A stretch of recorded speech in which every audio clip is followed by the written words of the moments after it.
Good morning, Park Street. Good morning, Park Street.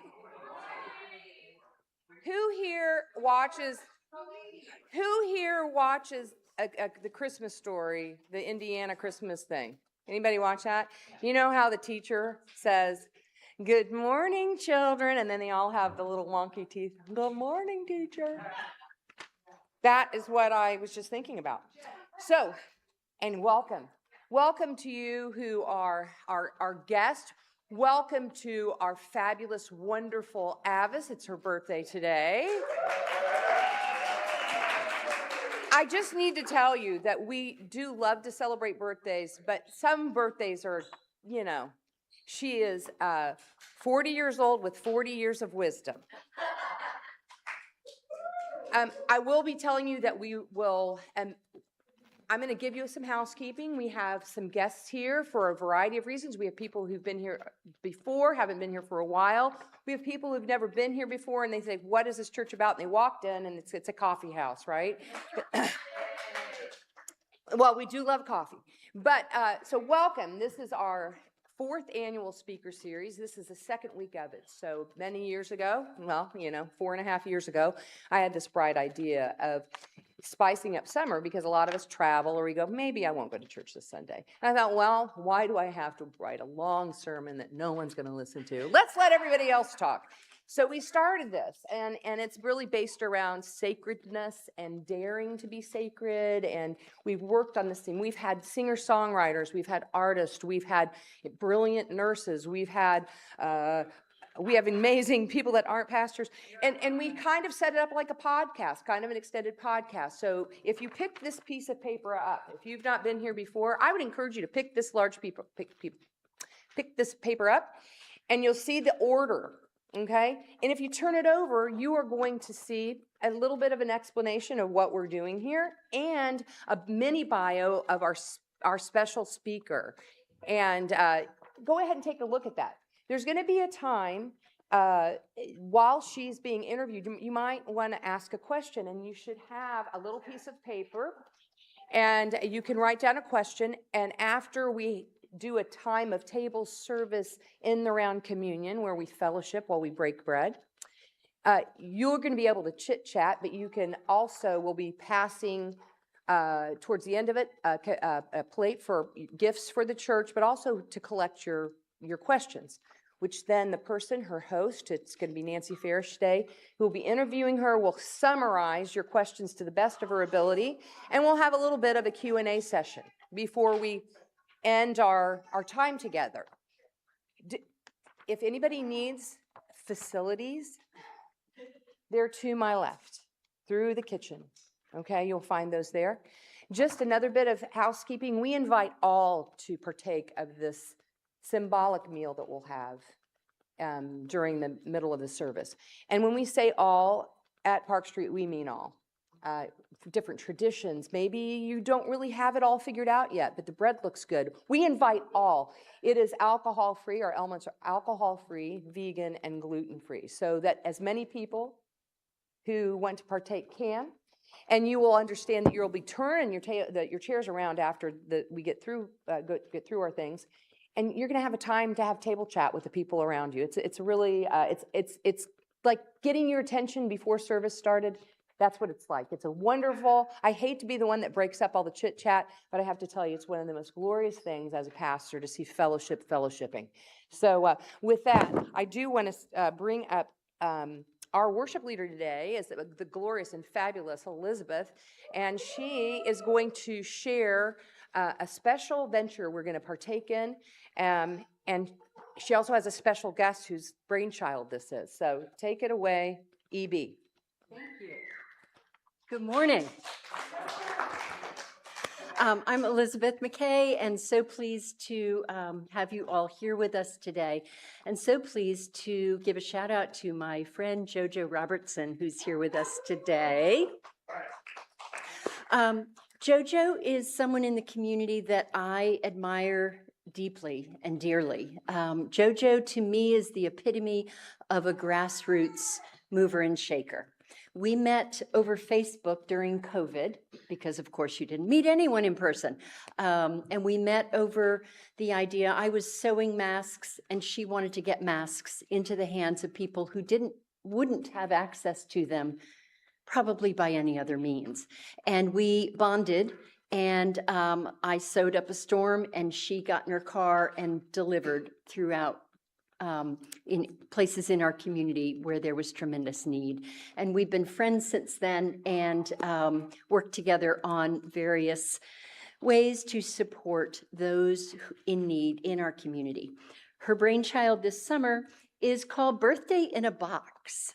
And you will see on your table, there are some little flyers about it. And Park Street is participating. We're going to host the packing party as we did last summer with personal care products for children and youth. Many of you were here and so generously supported that. Birthday in a Box is basically this. We put together a kit that will be distributed through various means, through all of JoJo's many contacts in the community, for people who may not otherwise have an opportunity. They may not get a tiara, as our wonderful Avis does, with a whole birthday party with her church and personal family. Folks who may just not have any opportunity to feel like they have a special day in their life. And so it is simply putting together items we have learned about, some of you already knew about, but we've learned about that you can use a can of Sprite or, similar soda instead of oil and egg with a box of birthday cake. Who knew? We didn't until this week. And now we know. So we're just collecting things that fit in a disposable cake pan. Might be birthday cards, it might be some balloons, some candles for adults and elders. It might be, a little tissue package or a chapstick. For children, it might be a little fidget or a plushie, some plates and napkins, and we will pack these up together. You are welcome to join us on the 25th. You'll hear again about this next week. If you'd like to donate one box of cake mix, fabulous. If you'd like to hand over some cash and we do the shopping, or Venmo me, that's on the flyer, and we will do the shopping for you. This is beyond our church. It is already, people are already donating, and it is JoJo's goal. Her vision is 100 kits. I have a very sneaking suspicion we're going to exceed that goal in our community. And so please ask either JoJo or myself. You can bring items here to the church. You can give them to me, whatever, and we'll make it happen together. Thank you so much in advance for the generosity of this little church with a very big heart.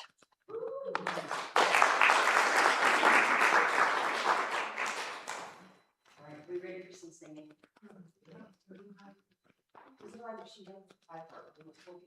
Yes, that'd be fabulous. And I have Leslie in the back if you want to help too, Leslie. You can stand right there so they can hear your mic.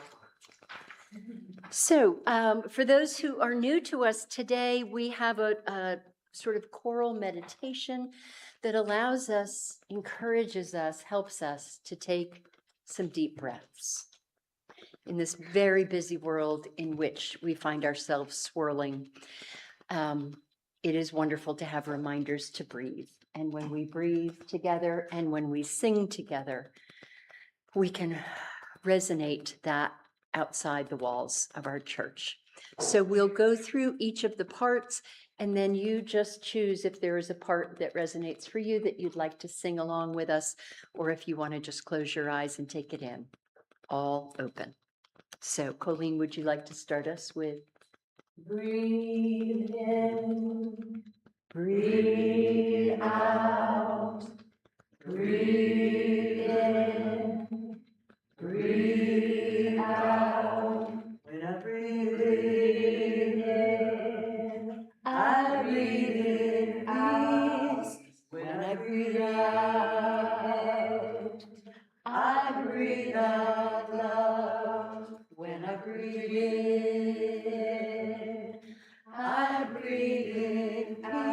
peace. When I breathe out, I breathe out love. When I breathe in, I breathe in peace. When I breathe out, I breathe out love. When I breathe in, I breathe in peace. When I breathe out, I breathe out love. Amen.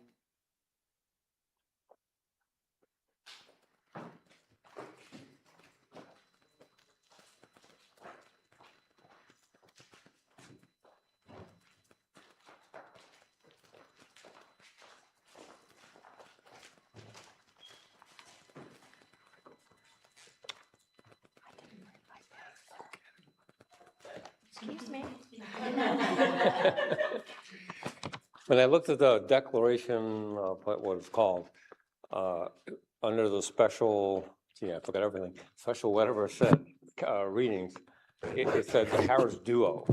And I saw that, and the first thought was, we've never been called a duo, but it's been 40 some odd years, and we are still a duo, so.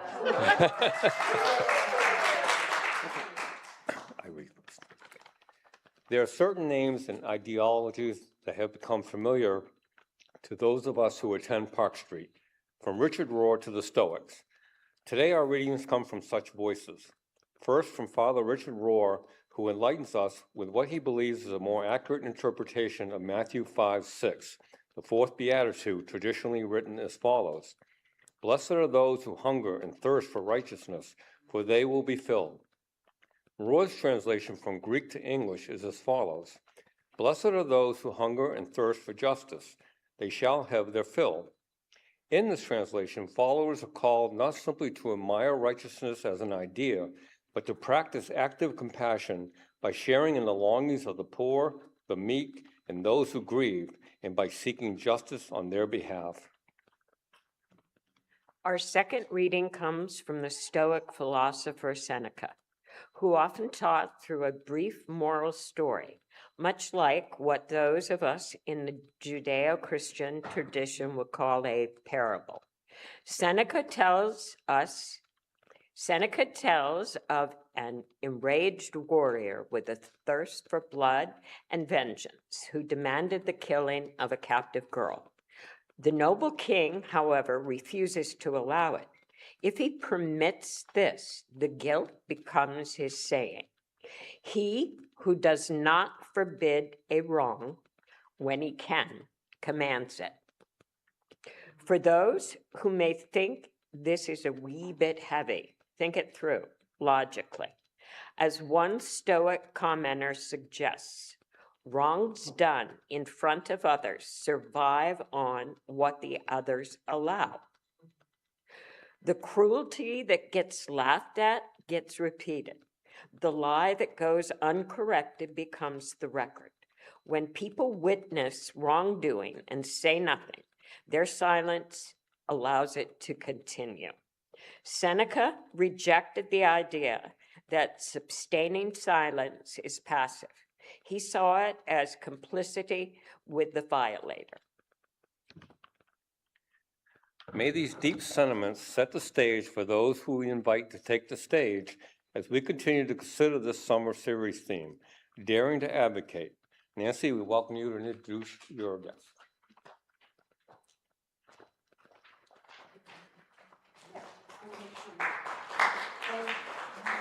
Thank you. Yes. Good morning, everyone. I am so excited to invite up a friend of mine who I've known many years. Kavi Hoffman has been a member of our, what we call our running family for almost, I'm going to say close to 20 years. That's how long we've been running together. And sorry, had to call that out. And as you will see, I met her through the Women's 4-miler. She was a pink lady. So again, advocating for women, advocating for their health, advocating for exercise and running. This is just who Kavi is. There's so much to talk about. We got together a couple of times and just trying to drill down into just a few things that she has done in her lifetime to advocate for others, and it's almost impossible. I mean, if you were to look up the definition of advocacy, Kabi Hoffman, there's so much she has done. She sent me this statement, and I want to just read this briefly because it will set the framework, I think, of what we'll talk about. It was a vision that she had. In 50 years, as possibly a great-grandmother, and my children as grandparents, I look for this community and the world beyond to have been preserved and built upon all of our health, stability, and opportunity. A place where neighbors know and help each other, where neighborhoods are valued for their diversity, a place where children are important as people and our future, where excellent education is reachable to all ages to help build independent, reasonable, and democratic people, where people having fulfilling work and according to their ability to do as much as they can, a place where the individual is valued, a place which grows comfortably in a series of small communities surrounded by rural areas and centered by a university, a place valued for its scenic beauty and way of life in its desired growth areas, where hard choices are made to protect its groundwater, surface water, resources, and use them carefully. A place with extensive interconnecting parks and trails, some without access. A place where the environment is valued.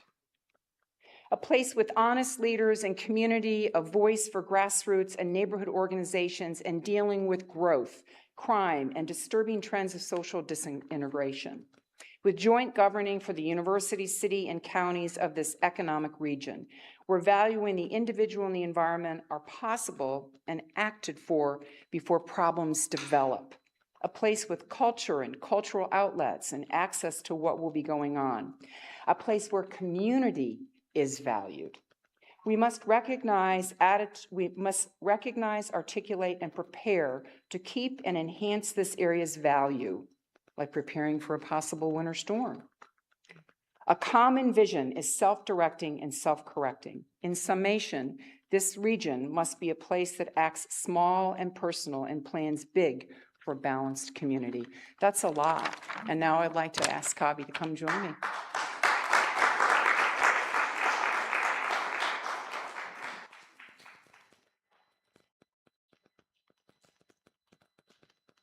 I think we have to hold it like this, like an ice cream cone. Yeah. Got it, because your voice is very soft. My voice goes up and down. Up and down. So if you can't hear me, I think you will. Wave. Wave. Wave, wave. Can you hear me now? Yeah, there you go. Just Okay, like- to start with, that was written, yeah, in 92. And I'm still working on it, as most of us are. Okay. So when we talk about your life and this journey to advocacy, with most of us, it does begin at an early age. So I wanted to start talking about your family and kind of your upbringing, and if you could touch a little bit on that story, because through that you began self-advocating, and I think that was probably the beginning for you. You can talk about that a little bit. Yeah. I would prefer that you all do what I advocate for rather than get into my personal life, but I understand. Well, just a little. Okay. the story A of the little bit. teacher. I grew up in a household with a mother and father, 2 siblings, a brother and a sister. I'm the oldest. It was a very violent place, and I was never safe there. You know, life goes on. I mean, you're sort of guarded, you know it, and people feel it when they come over. But you love your parents. I mean, you're a kid. I was in 3rd grade, and I was very quiet. That served me well to not get attention and not get wrath. So the teacher used me as a buffer. She put the kids who really acted out in the 4 corners of the classroom. There were about 35 of us. I was in the back corner as one of, 3 people buffering one particular guy who was pretty good at hitting with the ruler. And the teacher was hitting around and broke the door of the glass in the window. I mean, it was kind of crazy place. I was not getting the attention I needed. I was very quiet, and I made the decision that I needed to go somewhere else. So through that, I mean, the story was that you decided to apply to the school where your mom taught, because your mom was a teacher, right? And you didn't just do it once and got rejected. You did it several times until you got in. So you really stood up for yourself. Yeah, I was not the quick reader. You know, we back then were doing what they call whole word language. And my mom recognized that. My mom being a teacher, she then went and taught at a summer school and took me. And that's when that really made a difference for me because I learned phonics and I got a good teacher in fourth grade and fifth grade. So I went from failing that application for the class below me to failing, you know, because third grade, you want your kids reading, right? Failing the class that I would have been in fourth grade and then making it into part of the class when I was in fifth grade. And the gentleman told my parents, you cannot have this child apply anymore. This is cruelty. And at which point my mother was like, oh no, this has nothing to do with me. This is all her. And the gentleman said, okay then, she can come in. She's earned that. And you have to provide her a tutor if she needs one. And I can tell you, I stayed. I was so glad to be there. They filled my holes. They helped me. And I would stay up till 1 or 2 in the morning doing that homework, just struggling, pounding my head against the wall if need be, because that was a real opportunity. And I was really delighted. That's such a neat story, and I think it sets the stage too for continuing on in what you did. You advocated for yourself to begin with, is what you did.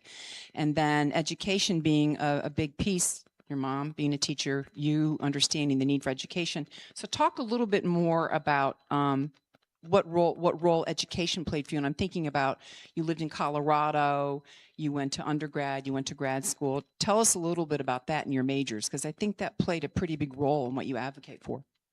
I wasn't so good in the telling, you know, the dates for history or spelling, but I was really good in math and science. And I really enjoy education. You know, it's a privilege to give, you know, to learn and to give that to yourself to grow.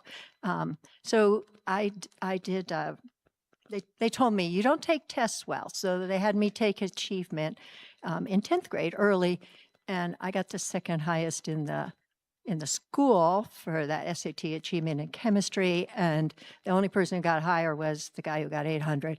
And I didn't get to the last 4 problems when I flipped the page. So you never know. They were super excited. I thought I'd be a chem major. That didn't work out. I was still listening to people too much. I got to organic. The guy decided to not hold any classroom at all. So you only had the lab and the books. And he told me I worked too hard, even though I got a B+. So I dropped my chem major and I became an economics major. I still took, you know, geology and things like that interest me. And then life goes on. I went to Colorado. I was involved with a justice and peace group. We were worried about the water and mine tailings. And so, you know, I was part of that group, and we actually went to churches and helped them, asked them to support us, which was quite an interesting thing. But then I went to grad school, and I went in urban environmental planning, partly because my involvement with groups out west, this one person who was a planner for the city said to me, oh my gosh, you know, you'd have to go to school or whatever, but you're advocating what a planner would normally do. So that was interesting to me. Does that help? It does. It does, for sure. So you came to Charlottesville, and your life changed, again, like a lot of us, changes in our lives, and like a lot of families. Became a single mom, raising your kids, trying to navigate, figuring out how to work and put that together with raising your kids and having them at school and all of that. And there's a story to be told there with that, because this is again how you began to advocate not just for your children, but for other children. And that's the story of the Boys and Girls Club of America. So can you walk us through that story of how you got there? Because it's interesting. Okay. Well, life is always interesting, and you never know what the next second holds. So I got into my husband and I made a deal. I'd work and he'd go to grad school, and then he'd work and I'd go to grad school. So I get into grad school, and then I'm pregnant. So I tell my mom, and she's like, "You go. They sleep a lot when they're young, and then they get an agenda older on." So I did graduate from grad school with a 2-year-old. So that was good. So when you have children, you know, blessings be the child care in this town. And, you know, I was working at the Institute for Environmental Negotiation and then the Planning District Commission, which is 5 counties and the city you're advocating for. In my case, I was senior planner for housing. And you get your kids are going through school. You do the best you can. So I had my kids in the city schools in Greenbrier, and there's an after school, which I was grateful for because then I could work, because now I am a single parent. And when we had to move, because, you know, I had to sell the house with the divorce and all that stuff, when we moved, I got really lucky, and I was able to buy a foreclosed house and fix that up. And I was then taking my kids out of the last thing I've been trying to keep them with, their friends. And so they went to Greer, and they had after school too. So both in the city and in the Greer one, I volunteered as part of the sort of parent council for that after schools. So I was looking ahead. Middle school didn't have one, but I found out they'd had a pilot. And so I was like, well, why don't they have one? You need one. That's the age you really need to know where your kids are. And I learned as part of the PTO that, oh my gosh, half the parents checked out while the kids are pushing back, right? So to me, that is where you are the wall, and they're like the tennis ball going boom, boom, boom. And if you're not there, they're like in this outer space. So I go and talk to this person who had run the pilot. His name is Harold Boyd. And what an incredibly wonderful person. So I went to the school board, which really irritated me 10 times because I had to get a sitter. And then I had to pay like $25. So this was an investment on my part. They did not oppose it. I guess that's the best I can say the outcome was. And so we worked with the YMCA to do the books, but really, you know, just the money part. And they gave us legitimacy, right? All the, what do you call, organizational legal stuff that you need, right? So the wonderful thing is, you know, we were going to go from the end of school till 6:30 at night. And Mr. Boyd, he went and got athletes from high school, from UVA, and they would come and help tutor the kids with their homework, and then they could go play ball. And we had snack. But then I realized that, oh my gosh, so that was all planned before my kids started. So because I needed it, so did the others. And the reason why I did that in part is because I did not want to be dependent on one person. And if I'm going to do this, you might as well do this for the whole community, right? And the PTO was really cooperative, but Mr. Boyd and I did most of the work. This was good. We started having teachers saying, okay, this person needs to come. And so Mr. Boyd would go and talk to their parent and see what he could arrange with them.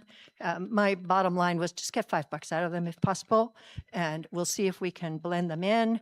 Otherwise, it was $2 in the morning and $8 in the afternoon by day, because kids have agendas. They go to choir, they go to soccer, they whatever. So we ran that for $28,000, which was what we brought in. Under all the state rules about ratios for a bunch of years. And we had to do the morning, because one morning I had brought my daughter, and there's kids on the sidewalk in front of the school. And school didn't start till 9. And some of those kids had been dropped off at 7 in the morning. There's no shelter. And I talked to Mr. Boyd and he said, oh, I will come 7 o'clock every morning. Principal agreed. They went in the cafeteria. They could either do their homework, play a board game, or talk quietly. And so we got the kids covered. And then if parents were abusing the system, I'd have a chat. But we were able to do that. And we decided that we were going to try to find another organization. And we started working with the Boys and Girls Club. Only 2 weeks before school, they called and said, we have to raise all our money ahead of time. And we didn't, so we're not going to do it. I'm like, oh, wait a minute.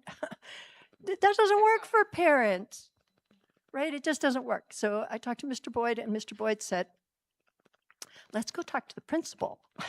So the principal said, we can do this as a school activity, but you can't charge any money. Oh, so I'm like, how does that work? Okay, I'm going to call all the parents from last year, and I'll figure out how much they actually contributed. Like their kid came 2 days a week. Okay, that's $20. All right, then I want you to spend $20, equivalent to every week. Well, okay, $80 a month. And this week, you're bringing all the snacks, all the juice, all the whatever. And that's your payment this year. I mean, or the one that had the $5, I'm like, okay, you have to bring a new whatever, ball, like kickball or something. So that's how we did that year. Mr. Boyd, Harold Boyd, I'll make a side note. His 2 sisters are leaders in the local NAACP, but that man had so much respect of kids. He, as an individual, I estimated more than 700 hours in that year. And still, we had teachers bringing kids to him and saying, this one needs to be in the after school, they're home alone or whatever. So then Sutherland wanted in. Okay, so how do you do that? I no, they're not doing it, but they want it. And you're like, okay, fine. How do we do this? All the school buses come back to what's now Journey, used to be Jack Jewett. They park right next to school. So it was like, okay, just let the kid go the whole school bus route. When this bus is done, swing by the front of Jack Jewett Journey now and drop them off, and we'll know when they're showing up so their parent can pick them up at 6:30. So we did that for a while. And then the Boys and Girls Club took over, and that was super. My kids had several years gone by then. Mr. Boyd had originally told me he would just hang in here with me until my kids got through, which would have been, 4 years. But, when you meet a need, then people show up, right? If you're at the right moment, it just explodes. So I am so happy that the Boys and Girls Club has been successful. They even have a building next to the school now. So who knew? You just started out with my own little need. And I did call, I guess, I don't know, the agency, Family and Children. And I said, I've heard that you have the Sandy Snook, mother of Lloyd Snook, who's on city council, award, that there's an award named after her. And I'd like to nominate somebody. So Mr. Boyd won, Harold Boyd won. And Howie Long and his wife got the NFL football commissioner to come to do that breakfast. And I pulled my daughter out of her high school, and we went and celebrated. But he was so funny, so typical. Oh, thank you very much for this, Kabi. And you know what my reward is? I get to be on the committee to pick the next person for next year. There you go. Well, that's That's just another amazing example of how you had a need for yourself and then turn that into meeting the needs of others in the community. Just going to say that. So let's move on to another thing you're involved with. Many things, but we just had to pick like 4 things because we could have a month of Sundays to try to talk to this young woman here. And that is your involvement with NOW, because my understanding is you're the president of NOW. and For the state. for the state. I know. See, I can't figure it all out. So talk to us a little bit how you've advocated for equality, particularly for women and that role. All right. When I was that kid in the corner, 8, and I was like, this is not fair. That's been a principle for me since then. And I think I was 10 or 11. We make these big decisions. Ask any kid, right? And I was like, okay, I've had it with bullies. We got to just stop them right from the beginning. And I was always told as a child, your property, your mom and you kids are mine. I make the decisions. I didn't think that was fair either. So, you grow up and you get opportunities. I care about other people. I care about the environment I'm in. I think we all do. It affects our lives. I went to college and all of a sudden things are happening. I got credit cards sent to me. I was able to sign loans myself. So were all the other mothers around, and people my age. It was just amazing.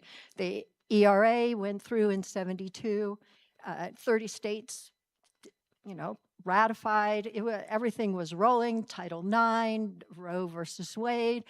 I was benefiting from the work of many others, getting all sorts of rights. And you're like, this is really good. This is American democracy. This is how it works. And I went when they. Why do we always women tend to get these little things put on us? So the first time you have an amendment go through Congress, a woman had to work to get it out of the House. So they had to do the workaround, get it on the floor. And then when it went through the Senate, went through, and they put a preamble on it. So some people say that's not legal because you're stepping on the states. Some people say Congress can do what they are going to do. And they, had 7 years, and then they extended it. And that's back in the Carter age. And then it was, people are like, oh, it's at the end. And there was actually a group of women who went to Illinois where there was a good chance that it could get ratified again. You needed 3 more states. And they went on hunger strike. I know some of those people now. I did not know them then. I wasn't involved that way, but it was in Colorado, and we all dressed up in white.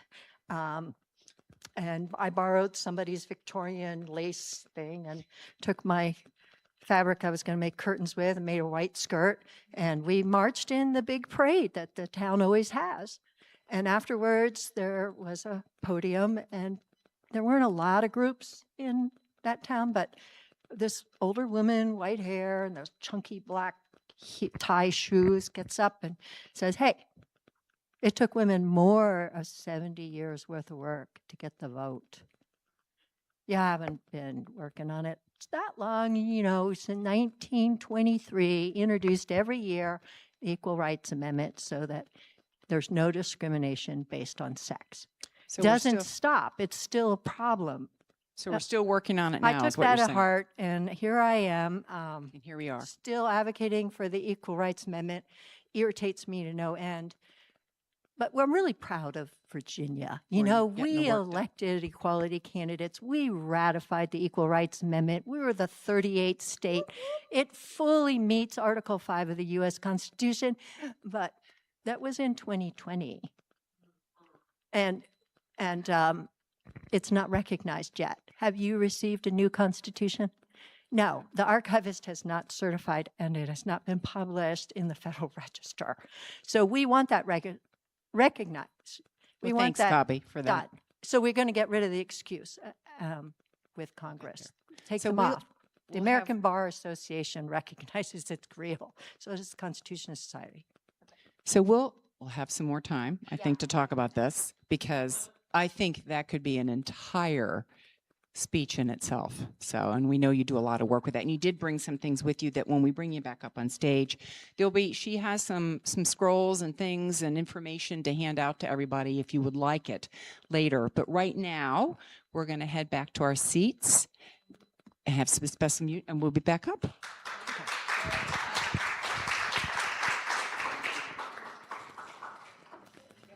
Or you just leave it. David will leave it.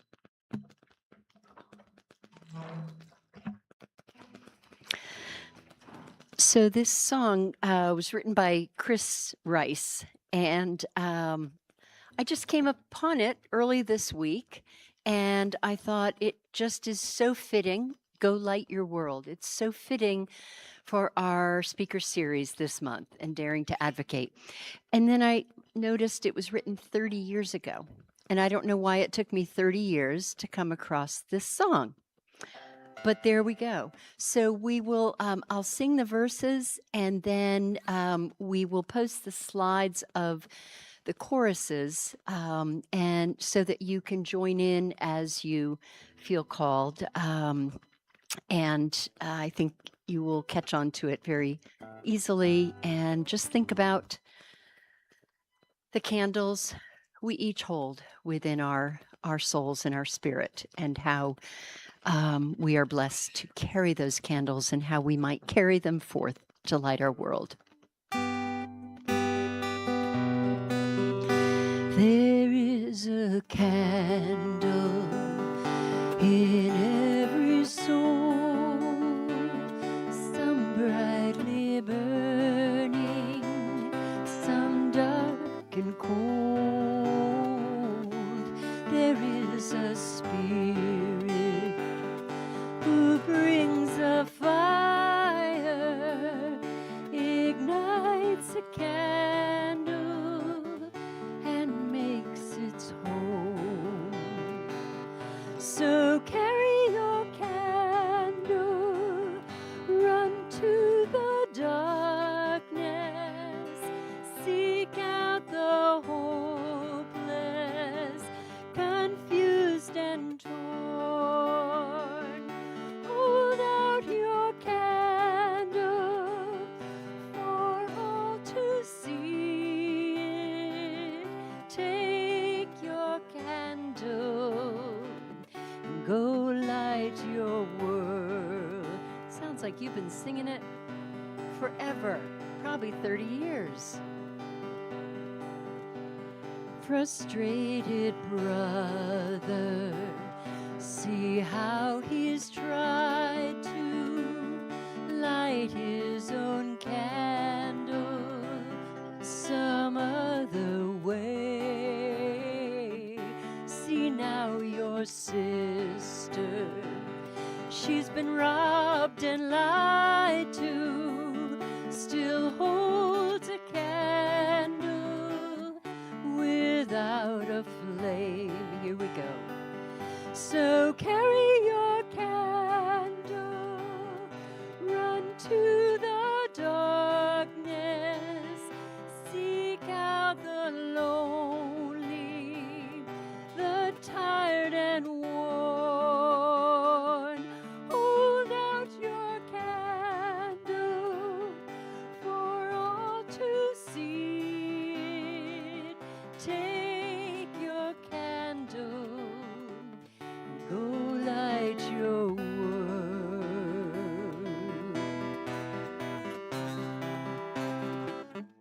We are a family whose hearts are blazing. Let's raise our candles and light up the sky, praying to the Spirit in the name of Jesus. Make us a beacon in darkest time. Here we go.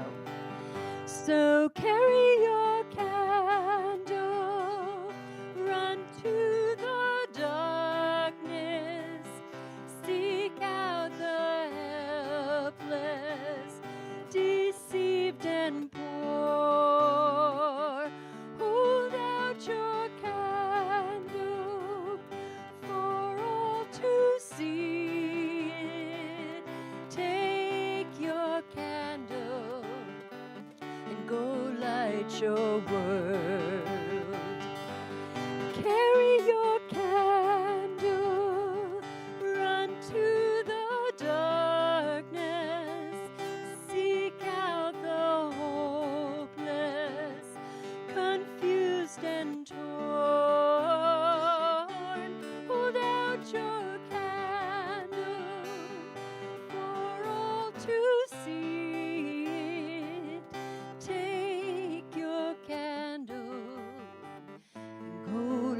light your word. Take your candle, go light your word.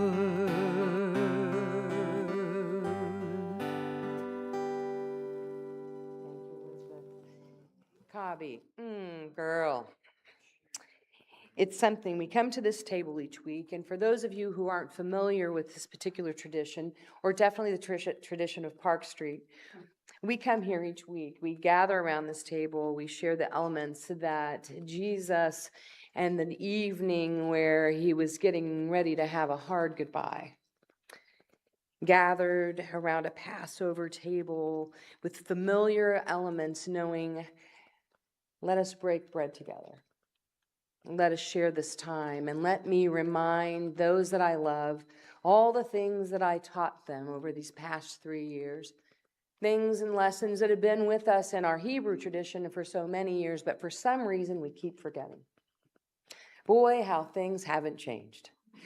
And in the same way, we come around this table each week to remind one another of the lessons of the one we call Lord, the one that has been our teacher, the one that has been our rabbi, the one that inspires us to take up our candle. So we come to this place, and traditionally we file up forward. We don't sit around a nice round table with the tablecloth.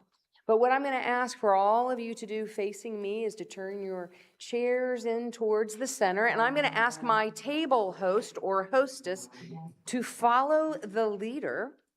We practiced this last week, meaning that when I raise the bread, my leader will raise the bread. And when I say we raise the bread and we break it, we will just simply break that and then place that loaf down. And next, when I say raise the chalice, you will take that carafe in the middle, we will hold it up and we will bless it, and then we'll set it down. And then here's where the sharing of the elements really begin. We have a gluten-free vegan loaf. We have a traditional yeast bread loaf. The traditional yeast bread is a rectangular piece. This is grape juice, and you will fill your little cups, and we will have in table round a time of companionship, approximately 8 minutes, because I want to recognize that we do have a lot of things in our Sundays. I'm so excited to see people join round tables. It is wonderful to see that.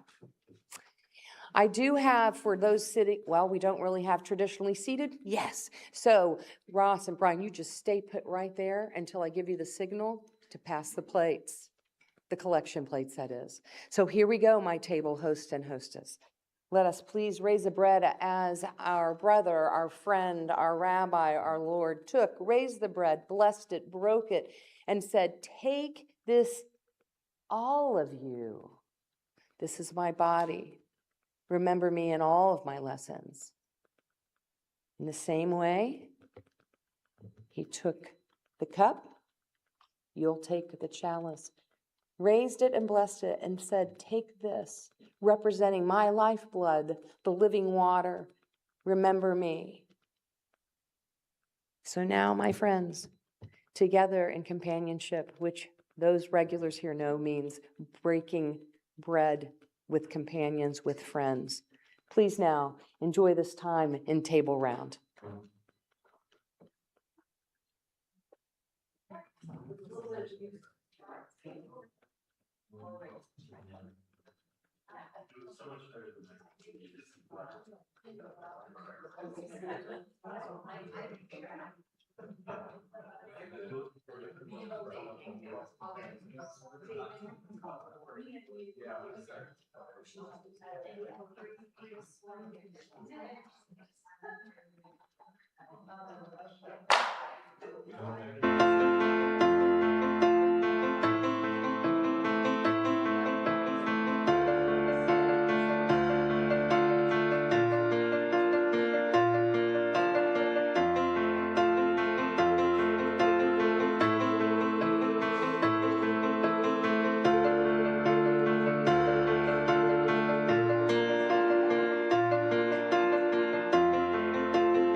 So at this time, you continue talking. I'm giving you a 2-minute warning to wrap it up, and I hope you have your questions ready.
Oh me, oh my.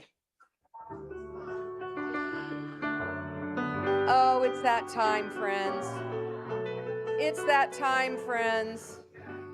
So Brian's going to give Nancy some questions. Hello, dear ones. We'll give those to Nance.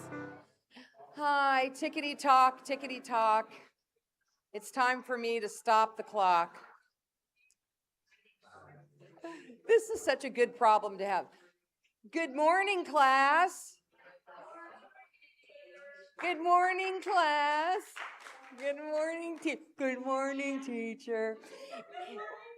It's so great to see you guys still. And isn't it something? And I was just leaning over, sharing at my table. There's so much to do on a Sunday morning, and trying to squeeze it into 60 minutes and not feel shortchanged is very difficult. But we are going to do our Q&A portion. I do apologize for anyone who has a 12 o'clock lunch reservation anywhere. If you miss it, it's okay, because we're going to be having a celebration for Avis following this. I am going to give you a little bit of more housekeeping in this capacity, so when we sing our closing meditation, you'll know what next to do. We are going to have our Q&A, and then typically we will then sing our closing meditations, lovely.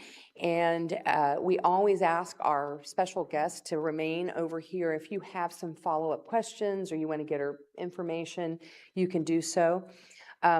We just cannot not celebrate Avis today. We're so happy. So I'm going to let you know that if you don't know Avis and you're here, we still invite you to stay and celebrate this great life, a great advocate in her own right, a champion of the Green Grannies for a while, and we've just been blessed by her membership here. So I think we're all in place, and we're going to have about 5 minutes, that's it, of a Q&A, and then we're going to sing our closing meditation, and then we might sing one other special song before we disperse. So here you go. Good luck summarizing. She's going to kind of merge your questions.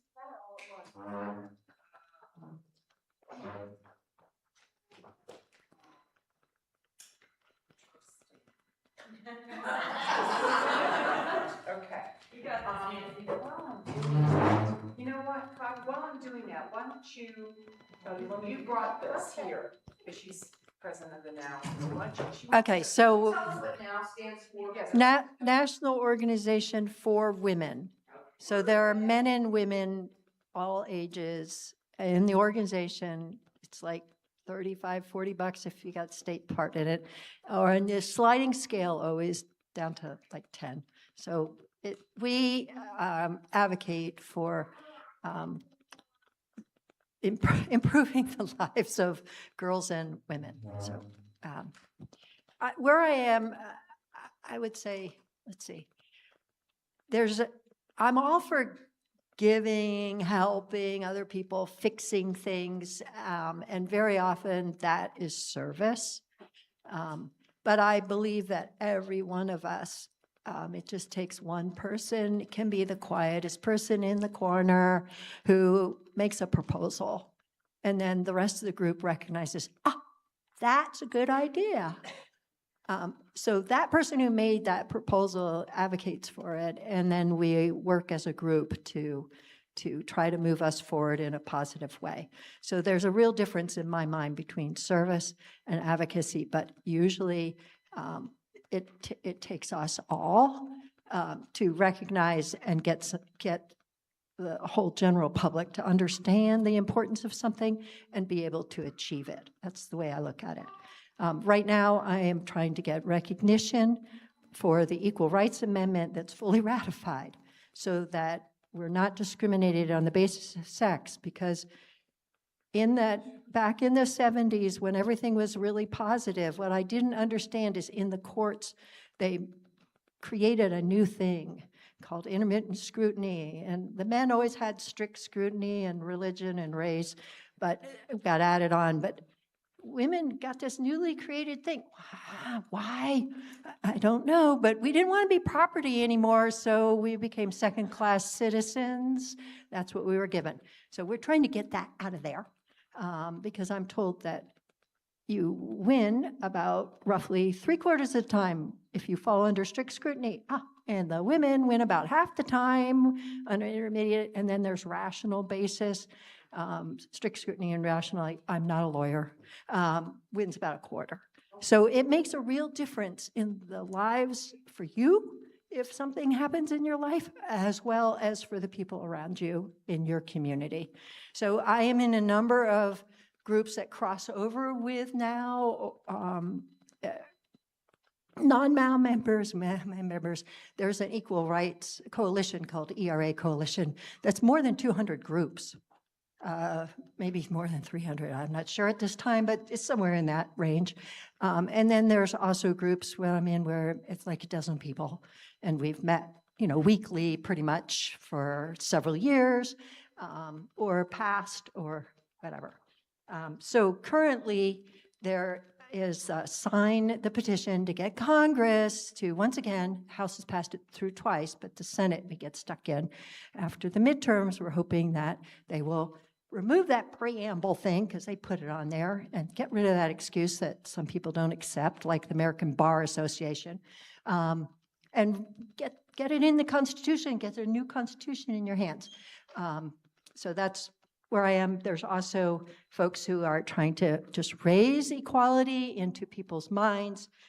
And so this year, because it's the 250th, you got the Declaration of Independence, then we had Seneca Falls, where women had the sentiments. This is an updated version of that and the progression of things. So Women's Declaration of Independence, presented to the American people. When in the course of human events, it becomes necessary for 1/2 of the people to call a nation back to its own truth, we declare the causes which compel us to speak. We hold these truths to be self-evident, that all persons are created equal, that women are persons, and that government exists to secure these truths, not to delay or deny them. The words equal justice under the law are carved in stone, yet they are never applied fully to women because women have never had full legal equality under the U.S. Constitution. Although the 14th Amendment promised equal protection, it has never been applied equally to women. And although the Equal Rights Amendment, ratified in 2020, establishes equality, it has not been implemented. Equality of rights under the law shall not be denied or abridged by the United States or by any state on account of sex. That's what was ratified. Women bring forth life, sustain families, serve their communities, and defend this nation. To deny them constitutional equality is to deny their dignity, humanity, and rights. Yet courts apply a lesser standard, intermittent scrutiny, to laws that discriminate on the basis of sex, allowing inequality to continue. The highest standard, strict scrutiny, remains unavailable to women. As a result, women are denied economic equality, equal protection under the law, and security against violence and exploitation. These injustices are not accidental, they are legally authorized. We declare women are equal citizens of this republic.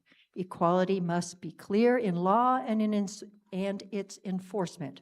We call upon the people to demand the full implementation and enforcement of the Equal Rights Amendment by all courts and all government officials. A nation that treats women unequally cannot be a democracy. Therefore, we declare the Equal Rights Amendment is part of the Constitution. It is the law. Women will no longer accept inequality. We demand equality now, nothing more, nothing less. And I'd like to give them to you so you can read it and share with others. Well, thank you. And with that, I have one final question for you to wrap this up. So what do you see as your next project that you see accomplishing for your lifetime? You have many, but just kind of very briefly, what do you think would be your next project, Kabi? Well, this is it.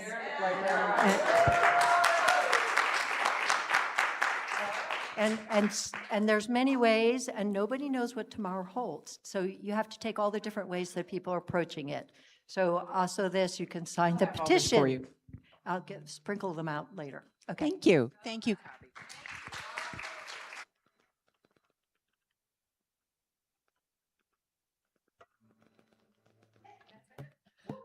Thank you. Thank you so much, Kabi. We are so grateful to have you here today and much inspiration to take with us. So we will sing our closing meditation, and it is filled with loving kindness. May I be filled with loving kindness. May I be well. May I be filled with loving kindness. May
Don't go yet, Avis.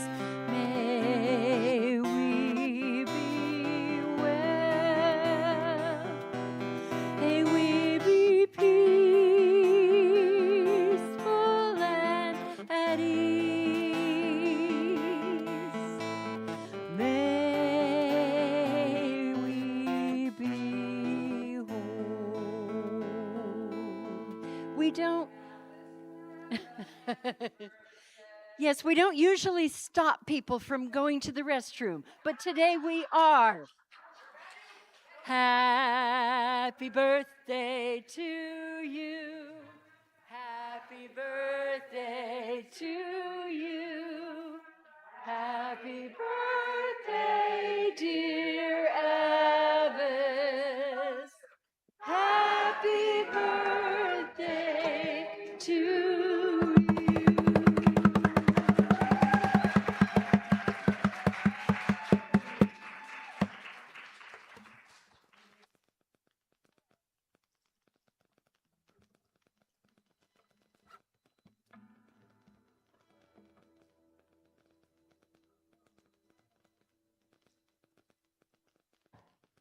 Thank you, Bobby. And we will have time. Please come and see her and get this out. Now, let me turn it over to the one with the wand. Let's go. Thank you. I just have to say, I've had very mixed emotions about turning 80. It sounds so old. And I mentioned that to Laura, my daughter, and she said, Mom, it has taken a lot to get you to 80. So celebrate it. Because I think most of you know I'm a survivor of pancreatic cancer from way back in 2001. And I was only 55. And my surgery was on Laura's 15th birthday. But the surgery was successful. And I asked her, I said, you know, do you feel okay about me doing this on your birthday? Because, you know, if I died on the operating table, it would have been a pretty bad birthday. And she said, Mom, I knew you weren't going to die. So here we are, 25 years later, and it's been a journey. And I want to thank all the people who have helped me get here. It's like, you know, it takes a village to raise a child, and it takes a village to keep me going and to keep a lot of us going. And I think, you know, we reach out to other people, and it's just essential. So I'd like to introduce some friends who came. Is that Can you okay? have, well, We're short on time. if you want to have them stand and give a little Yeah, wave. yeah. Friends of Avis, friends of this village, daughters, and please stand. Well, we're all a lot of friends here, but the ones that are in from, because we have this meeting. I know.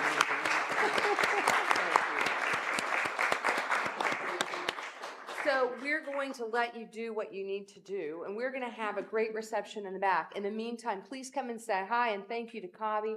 And I hate to be another bummer, but we have an executive committee meeting, and like, let's make it, and can we go for 20 minutes instead of 15? All right, friends. Go be filled with all sorts of good things and light your candle, and I would love to.